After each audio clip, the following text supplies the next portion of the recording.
আবু লাহাবের কাছেও কবর চলে গেছে যে আমরা কি করলাম রে, পাগল বইলা চাইছিলাম মানুষকে দূরে সরানোর জন্য, এখন পাগল বলার কারণে মানুষের আকর্ষণ আগের থেকেও বেড়ে গেছে। আমরা যদি তারে পাগল না বলতাম মানুষ তারে দেখার জন্য যাইতো না, কিন্তু পাগল বলার কারণে মানুষের আকর্ষণ বেড়ে গেল, আর নবীর চেহারা দেখা মানুষ এখন কালেমা পড়তে লাগলো। এখন বলুন তাদের লাভ হয়েছে না লস হয়েছে? সূরাটা একেবারেই ছোট, কিন্তু সূরাটার ফজিলতের অভাব নাই। তা'দিলু সূরাতুল ইখলাস সুলুসাল কোরআন। এই সূরাটাকে বলা হয় কোরআনের 3 ভাগের 1 ভাগ। সুবহানাল্লাহ আসেনি আপনাদের এলাকা? থাকলে বলবেন। এই সূরাটাকে বলা হয় কোরআনের 3 ভাগের 1 ভাগ। তার মানে কি, একবার পড়লে 10 পারা, 2 বার পড়লে 20 পারা, 3 বার পড়লে 1 খতমের সওয়াব। সুবহানাল্লাহ, চিন্তা করেন কেমন সূরা।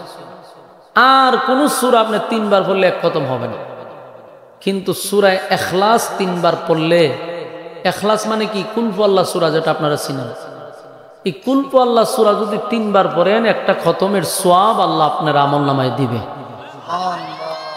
তাহলে এমন একটি সূরা যেটাকে বলা হয় শানে এলাহি, আল্লাহর সম্মান মর্যাদা সম্পর্কে একটা আলোচনা। এই আলোচনাটা আমরা দিলের কান লাগায়া কথাগুলি শ্রবণ করার চেষ্টা করব ইনশাআল্লাহ। আমরা প্রথম আলোচনা করব সূরাটা কেন নাজিল হলো, এরপরে আলোচনা করব এর সরল তর্জমা, এরপরে আলোচনা করব এর ফজিলত। আমরা যদি সূরাটাকে 3 ভাগে ভাগ করি তাহলে আপনাদের বুঝতে শুনতে সুবিধা হবে। আসুন আমরা সূরাটা কেন নাজিল হলো এই বিষয়টা একটু আলোচনা করি।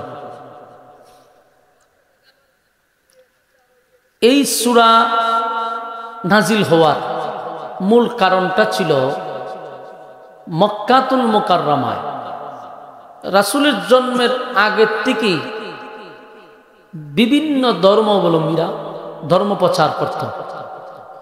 এদের মধ্যে খ্রিস্টান, ইহুদি, মূর্তি পূজারী বিভিন্ন দল ছিল, এরা দিন প্রচার করত।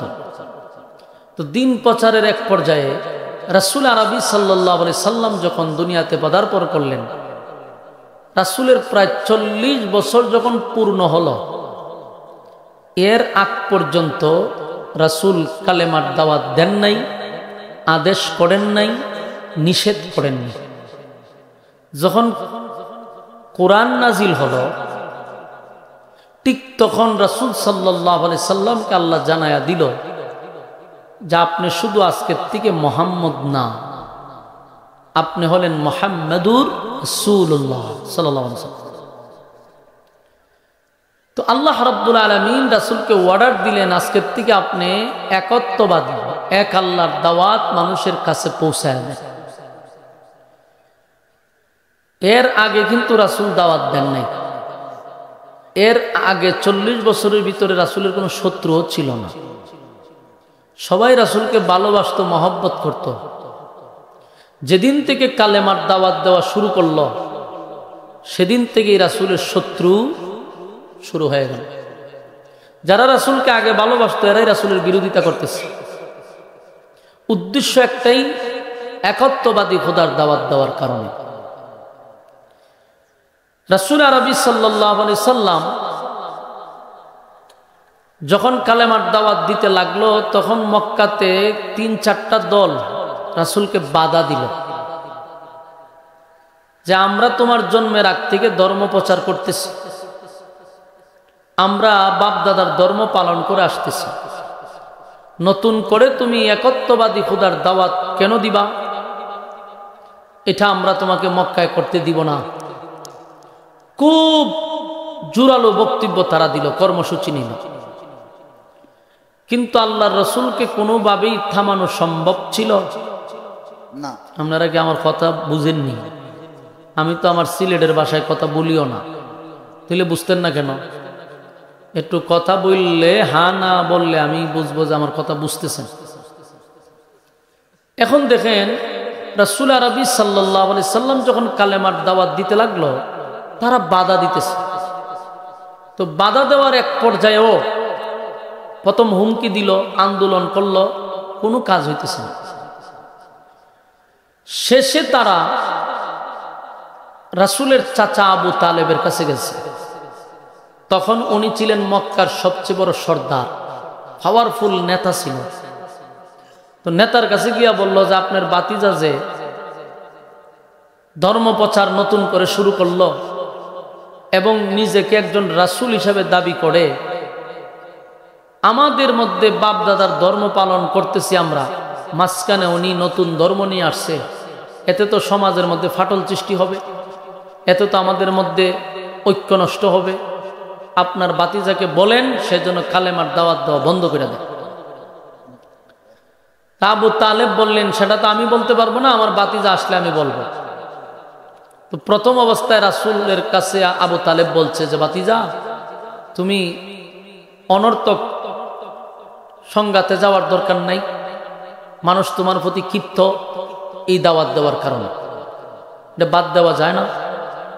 রাসূল বলেন যে চাচা, এটা তো বাদ দেওয়ার জিনিস না, আল্লাহর পক্ষ থেকে আমাকে অর্ডার করছে, আমি মিশন নিয়ে আসছি, এটা তো বন্ধ করা যাবে না। চাচা তেমন কোনো ভূমিকা নিছে না প্রথম অবস্থা, ঠিক আছে বাতিজা যেটা বুঝে করুক। কিন্তু যখন দেখলো মক্কাতে আরো পরিস্থিতি ভয়াবহ হইতে লাগলো, আবু জাহেল সহ, আবুল আহাব সহ মক্কার সবচেয়ে বড় বড় লিডাররা নবীর বিরুদ্ধে লেগে গেছে। তো তারা বহুভাবে বাধা দেওয়ার চেষ্টা করছে, গাল মন্দ করতে লাগলো, যারা কালেমা পড়ে তাদের উপরে নির্যাতন করতে লাগলো, বেদুরু মারতে লাগলো। এরপরেও রাসূলকে থামানো যাচ্ছে না। তখন তারা বললো যে একটা কাজ করি, দেখি আমরা মুহাম্মদকে লোভনীয় কিছু অফার দিয়া আটকানো যায় কিনা। তারা অফার নিয়ে গেছে, আবার চাচার কাছে গেছে, গিয়া বলল আপনার বাতিজাকে তো আগে ওয়ার্নিং দিছি, কিন্তু সে কোনোভাবেই থামতেছে না। তাহলে শুনেন, আপনার বাতিজাকে বলেন সে এই ফুলাফানগুলো সিলাইতেছে না। আল্লাহর রাসূলের চাচা আবু তালেবের কাছে গিয়া বললেন, আপনার বাতিজাকে আপনি থামান, সে কি চায় বলেন, আমরা সব দিব। সে কি রাজত্ব চায়, আমরা তারে রাজত্ব দিব। সে কি নারী চায়, মদিনার সবচেয়ে, মক্কার সবচেয়ে সুন্দরী নারী দিব। সে কি ধন সম্পদ চায়, তাও দিব। তারপরেও যেন সে কালেমার দাওয়াত না দেয়, এটা যেন বন্ধ করে দেয়। এটার উপরে উঠে না, সমস্যা।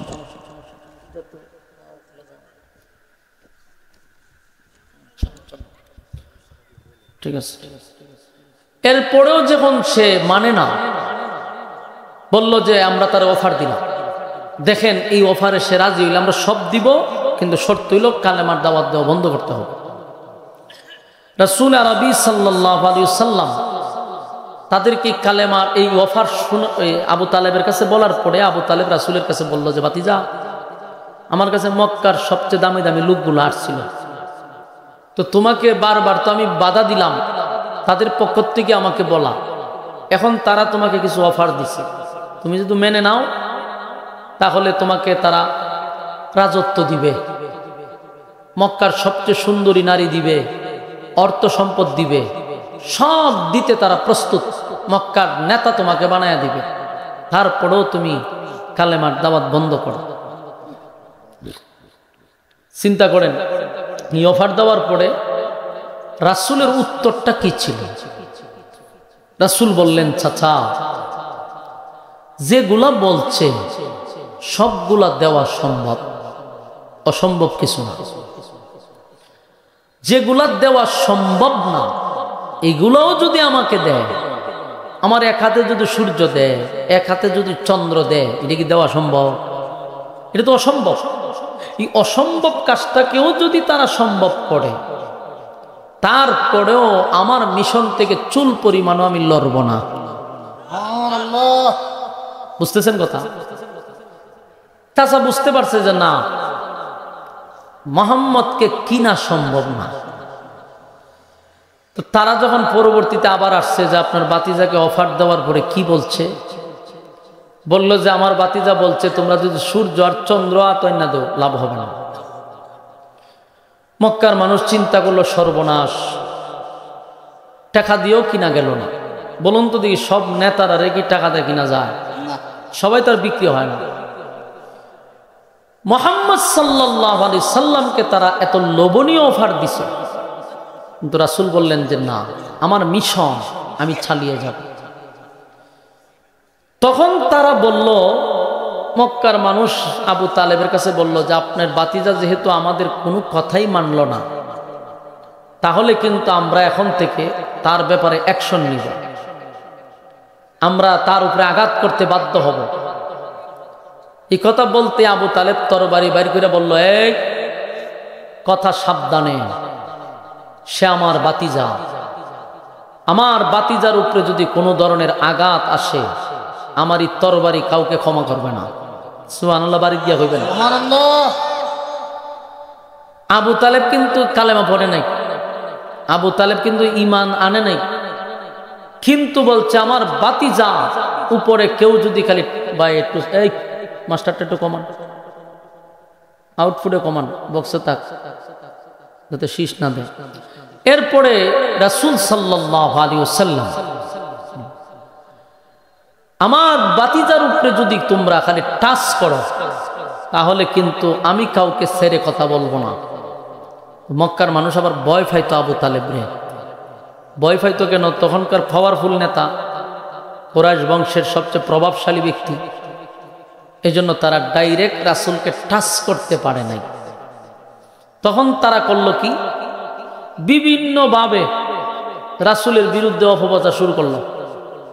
কইল যে মোহাম্মদ তো পাগল, নাউজুবিল্লাহ নাই, ও এ তো পাগল হয়ে গেছে, দেখো না বাপ দাদার ধর্মের মধ্যে সুনকালি লাগানো শুরু করছে, রাসূলকে জাদুঘর, পাগল, বিভিন্ন কথা বলে মানুষের কাছে হেউ করার, তুচ্ছ তাচ্ছিল্য করার চেষ্টা করছে, মানুষের মন থেকে সরানোর চেষ্টা করছে। হ্যাঁ না, আমরা একটা মানুষের ভক্ত যদি থাকে, এই ভক্ত যদি আপনি তাদের মন থেকে সরাইতে চান তাহলে যতগুলো অপবাদ দেওয়া দরকার এই অপবাদগুলো দিয়া মানুষের মন থেকে সরাইতে চান। যুগে যুগে আপনারা দেখছেন, গত 16 বছরও দেখছেন, অসংখ্য আলেমদেরকে শ্রোতাদের কাছ থেকে, পাবলিকের কাছ থেকে, মন থেকে, হৃদয় থেকে সরানোর জন্য কত চক্রান্ত করছে, কত ধরনের হেনস্থা করছে, যেন পাবলিকের মন থেকে আলেমদের মহব্বত, ভালোবাসা যেন সরে যায়। কত নাটক করছে, জঙ্গি বানাইছে, তারপরে বিভিন্ন অপকর্মের সাথে জড়িত করাইছে, মানুষের সামনে বুঝাইছে সে তো এরকম না, হে তো এরকম খারাপ। বহু নাটক কইরাও শেষ পর্যন্ত কি পাবলিকের কাছ থেকে আলেমরা সরাইতে পারছে? না, সরাইতে পারে না। বরং দিন তো দিন আলেমদের প্রতি পাবলিকের ভালোবাসা বাড়তেছে, কমে না। কেন কমে না? মানুষ অ্যানালাইজ করে দেখলো তারা যে কথাগুলি বলে আলেমরা, এগুলো তো আমাদের কল্যাণের জন্য বলে, আমাদের ভালোর জন্য বলে। তাদের কথার দ্বারা তো আমাদের কোনো ক্ষতি হচ্ছে না, বরং আমাদের জীবন সুন্দর হচ্ছে, আমাদের সামনের ভবিষ্যৎ উজ্জ্বল হচ্ছে। তাহলে তাদের পিছনে চক্রান্ত কে করতেছে? পাবলিক বুঝে গেছে, এই জন্য দূরে সরাইতে পারে না। রাসূলকেও দূরে সরানোর জন্য পাগল বলছে রাসূলকে, কিন্তু পাগল বইলেও তারা সাকসেস হতে পারছে। মক্কাতে আগেও হজ হইত, বহু আগ থেকেই হজের কথা চালু ছিল, সিস্টেম একটু ভিন্ন ছিল। বিভিন্ন দূর দূরান্ত থেকে কাবা শরীফে তারা তওয়াফ করত। তো দূর দূরান্ত তেজন মানুষ আসতো, আবু জাহেলের নেতৃত্বে, আবুল আহাবের নেতৃত্বে জায়গায় জায়গায় পয়েন্টে পয়েন্টে লোক দাঁড় করায় রাখছে। যারাই ঢুকতো তাদের কি বলতো, শোনো মক্কাতে হজ করতে আসছো, হজ করে চলে যাবা, ডাইনে বামে যাইও না, আমাদের এই মক্কাতে একটা পাগল আছে, আমাদের মক্কাতে একজন পাগল আছে, সাবধান, ভুলেও পাগলের কাছে যাইবা না, সে কিন্তু জাদু করে, মানুষকে আকৃষ্ট করে। এই কথা বলতেছে, জায়গায় জায়গায় পয়েন্টে পয়েন্টে লোক আছে। মানুষ শুনতেছে আর আশ্চর্য বলে ঠিক আছে মানলাম, একজন লোক পাগলই হইল, কিন্তু পাগলের এই প্রচার প্রসার কেন করতে হবে? পাগলই যে বালা কথা, এটা গড় বান্ধা রাখো, কিন্তু পাগলের কথা প্রত্যেক মুড়ে মুড়ে নেতারা বলতেছে, এটার ঘটনাটা কি? তাহলে পাগল তো এটা ছোট পাগল না, এটা আন্তর্জাতিক খ্যাতি সম্পন্ন পাগল। কথা হয় না? দেখবেন যে জিনিসের নিষেধ বেশি, জিনিসের আগ্রহ বেশি। এরার কত হলো পাগল হয়েছে ভালো কথা, কিন্তু আমরা যাই আর রাস্তাতে সবাই একই কথা কয় যে সাবধান, অমুক পাগলের কাছে দাঁড়াও যায় না। তুই পাগল না দেখে আমরা বাড়িতে যেতাম না। কিছু না আকর্ষণ বাড়াইয়া এখন মানুষ এসে উমরা ওয়াজ করতো, অজুজ কইরা পাগল তো খাইছে, পাগলটা আছে কো। এগুলা করতে করতে মানুষ দলে দলে পাগল দেখার লেগে আরো পাগল হয়ে গেছে। তো তারা খানায় কাবার সামনে সাইডে গিয়া দেখে আল্লাহর রাসূল বৈশাখ কোরআন তেলাওয়াত করতেছে। সুবহানাল্লাহ, নবীর কোরআন তেলাওয়াত, যে কত মজা! আপনারা ওয়াজ করে কেমনে বোঝাবো? আল্লাহ যাকে নির্বাচন করছেন, নিজের হাতে যাকে গড়ছেন, সেই পয়গাম্বরের কণ্ঠ কেমন হবে? সুবহানাল্লাহ। আমরা মিশরের কারীদের তেলাওয়াত শুনলে আমরা পাগল হয়ে যাই, যে কি সুন্দর টান মারে। এত কণ্ঠ দিয়ে যখন তেলাওয়াত করে মানুষ লাফ দিয়ে উঠে, কিন্তু এই কণ্ঠের ব্যাপারে তো আল্লাহ কিছু বলে না। আর যারা আল্লাহ নিজে বানাইছে সেই পয়গাম্বর যখন তেলাওয়াত করে তখন মানুষের অবস্থাটা কি হয়েছে? সুবহানাল্লাহ। এরা গেছে, যাওয়ার পরে গিয়া দেখে রাসূল তেলাওয়াত করতেছে। সব মানুষ প্রথম দেখেই এইভাবে তাকায় আছে, কারণ রাসূলের যে চেহারা, সুবহানাল্লাহ, কেমন চেহারা!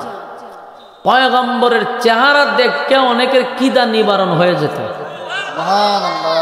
যখন জান পৃথিবীতে এমন সুন্দর আছে যে যারা দেখলে ফেটের কিদা নিবারণ হয়, পৃথিবীতে নাই। কিন্তু রাসূলের চেহারা মুবারক দেখলেই মানুষের তৃপ্তি আসতো, পেটের কিদা নিবারণ হয়ে যেত। সুবহানাল্লাহ। তো সব মানুষ গেছে, গিয়া নবীর চেহারার দিকে তাকাই না। এই যে তাকাইছে আর চোখ ফিরায় না, আবার শুনতেছে নবীর কণ্ঠের তেলাওয়াত, এত মজা, আবার এত সুন্দর চেহারা।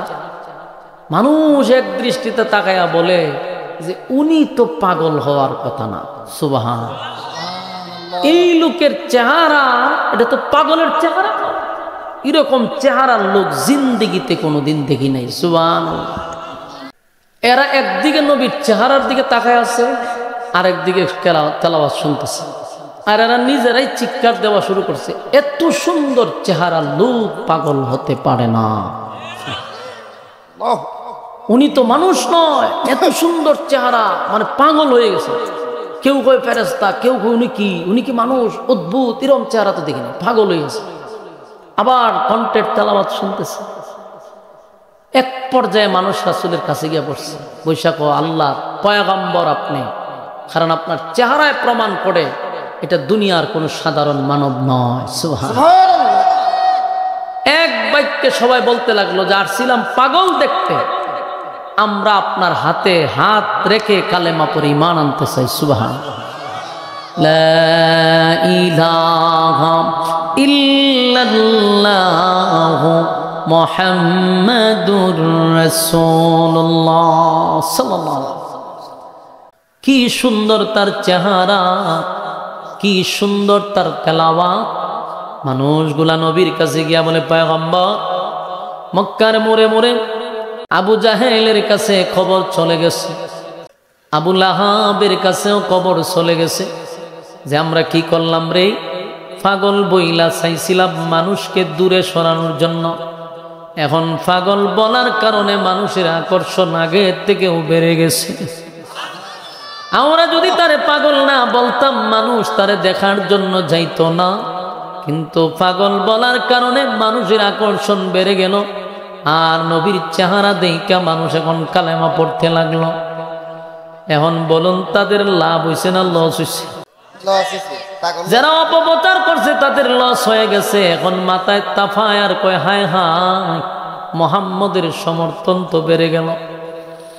পাগল পাগল বইলা মানুষের কাছ থেকে নবীরে দূরে সরাইতে চাইছিল, কিন্তু এখন দেখা যায় মানুষ আরো পাগল পাগল হইয়া নবীর কাছে আসে। সুবহানাল্লাহ, সুবহানাল্লাহ। আমাদের দেশেও দেখবেন 16টা বছর আলেম যাদের জনপ্রিয়তা বেশি, যাদের কথা মানুষ শুনে বেশি, এদেরকে পাবলিকের কাছে জঙ্গি বানাইছে, এদেরকে মানুষের সামনে রাজাকার বানাইছে, বানাইয়া মানুষের মন থেকে চাইছিল দূরে সরাইয়া দেওয়ার জন্য। কিন্তু ঘটনা দিছে ভিন্ন দিকে মোড়। মানুষ জঙ্গি দেখতে আইসা আলেমদের ভক্ত হয়। জঙ্গি দেখার জন্য শত শত হাজার হাজার মানুষ, লাখো মানুষ জমাইত হয়। তার মানে নবীর বিরুদ্ধে কথা বইলা দূরে সরাইতে পারলো না। এই যুগে আইসা আলেমদের বিরোধিতা করেও মন থেকে সরাইতে পারলো না। ঠিক আমার যুবক ভাইয়েরা, মুরব্বী বাবারা, আল্লাহর পয়গম্বরের হাতে ধরে তারা কালেমা পড়ল। খবরটা আবু জাহেলের কাছে গেছে। আবু লাহাব তারা মিটিংয়ে বসছে যে ঘটনা কি, আমরা ভুল করছি, আমাদের প্ল্যানে ভুল ছিল, আমাদের সিদ্ধান্তটা ভুল ছিল। মানুষের মন থেকে সরাইতে গিয়া আমরা নিজেরাই মানুষের মন থেকে সরে গেলাম। কি করা যায়? এখন নতুন কোনো কর্মসূচি নিতে হবে। এবার মক্কার মানুষেরা একত্রিত হইয়া বলল, এখন আসো আমরা আরেকটা সমঝোতায় যাই।